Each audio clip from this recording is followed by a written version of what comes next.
হাতে মেখে মসুর ডালের দুর্দান্ত একটি রেসিপি বানিয়ে নাও। ভাত, রুটি, পরোটা হোক, যে কোনো কিছুর সাথে তৃপ্তি করে খাও। নমস্কার বন্ধুরা, মাধুরীর হেসেলে সকলকেই স্বাগত জানাই।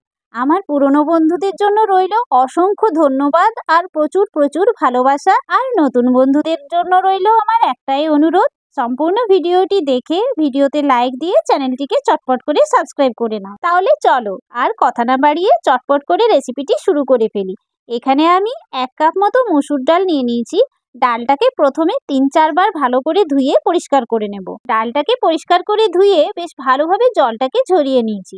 এবার দুটো মিডিয়াম সাইজের আলুকে আমি যেরকম আলু ভাজার কাটি সেই রকম কেটে নিয়ে দিয়ে দিলাম। দিয়ে দিচ্ছি একটা টমেটো কুচি। টমেটোটাকে কিন্তু আমি স্লাইস করে কেটে নিয়েছি। দিয়ে দিচ্ছি দুটো মিডিয়াম সাইজের স্লাইস করে কেটে নেওয়া পেঁয়াজ। আর দুটো কাঁচা লঙ্কাকে আমি কুচি করে নিয়েছি, সেগুলোকে এর মধ্যে দিয়ে দিলাম। এখন দিয়ে দিচ্ছি 1/2 চা চামচ হলুদ গুঁড়ো, 1/2 চা চামচ জিরের গুঁড়ো, 1/2 চা চামচ ধনে গুঁড়ো, স্বাদ অনুযায়ী নুন, আর দিয়ে দিচ্ছি বড় চামচের 1 চামচ কাঁচা সর্ষের তেল। এখন সবগুলোকে খুব ভালোভাবে হাত দিয়ে ঘষে ঘষে মেখে নিচ্ছি। দেখো ডালটা খুব সুন্দরভাবে মাখা হয়ে গেছে। এখন ওভেনে একটা কড়াই বসিয়ে নিয়ে তার মধ্যে দিয়ে দিচ্ছি 1 টেবিল চামচ সর্ষের তেল। তেলটা গরম হয়ে গেলে তার মধ্যে দিয়ে দিচ্ছি 1/2 চা চামচ কালো জিরে আর একটা শুকনো লঙ্কা ফোড়ন। ফোড়নটা ফুটে উঠলে 10-12টা রসুনকে আমি কুচি করে নিয়েছি, সেগুলোকে এর মধ্যে দিয়ে দিলাম। এখন নাড়াচাড়া করে নিয়ে রসুনটাকে লাল লাল করে ভেজে নিচ্ছি। দেখো রসুনটা আমার লাল লাল করে ভাজা হয়ে গেছে। এখন এর মধ্যে মেখে নেওয়া ডালটাকে আমি দিয়ে দিচ্ছি। ডালটাকে দিয়ে 2-3 মিনিট মতো আমি ভেজে নিচ্ছি। ডালটা আমার 3 মিনিট মতো ভাজা হয়ে গেছে। এখন যে বাটিটাই আমি ডালটা মেখে নিয়েছিলাম সেই বাটিটা ধুয়েই সামান্য পরিমাণে জল দিয়ে দিচ্ছি। খুব ভালোভাবে মিক্স করে নিলাম। মিক্স করে নেওয়ার পর আমার মনে হলো আর একটু জল দেওয়ার প্রয়োজন হবে, তাই আমি আরও একটু জল দিয়ে দিলাম। মোটামুটি আমি 1.5 গ্লাসের মতো জল দিলাম।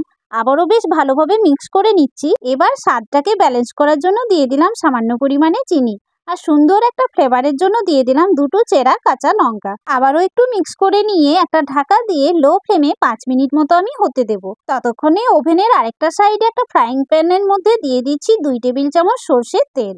তেলটা গরম হয়ে গেলে এর মধ্যে 2টো ডিম আমি ফাটিয়ে দিচ্ছি। এই ডিম দুটোর আমি ভুর্জি বানিয়ে নেব। তো প্রথমে একটু নাড়াচাড়া করে নিচ্ছি, তারপর এর মধ্যে দিয়ে দিচ্ছি সামান্য পরিমাণে নুন আর সামান্য পরিমাণে গোলমরিচের গুঁড়ো। এবার নুন আর গোলমরিচটাকে খুব ভালোভাবে মিক্স করতে করতে আমি ভেজে নেব। দেখো ডিমের ভুর্জিটা আমার তৈরি হয়ে গেল। এদিকে 5 মিনিট পর আমি ঢাকাটা খুলে দেখছি ডালটার কি অবস্থা। দেখো ডালটাও খুব সুন্দরভাবে সেদ্ধ হয়ে গেছে। এরকম দানা দানায় কিন্তু ডালটা থাকতে হবে, এর বেশি কিন্তু গলানো চলবে না। এবার ডিমের ভুর্জিগুলোকে ডালটার মধ্যে দিয়ে দিচ্ছি। ফ্লেমটাকে কিন্তু এই অবস্থাতেও লোতেই রাখতে হবে। লোতে রেখে ডিমের ভুর্জিগুলোকে ডালটার সঙ্গে খুব ভালোভাবে মিক্স করে নিচ্ছি। এবার আমি এটাকে গরম গরম সার্ভ করে দিচ্ছি। এই ডাল চচ্চড়ি খেতে কিন্তু অসম্ভব সুন্দর হয় বন্ধুরা। ভিডিওটি যদি তোমাদের ভালো লেগে থাকে তবে অবশ্যই করে একটা লাইক দিও, কমেন্ট করো, শেয়ার করো।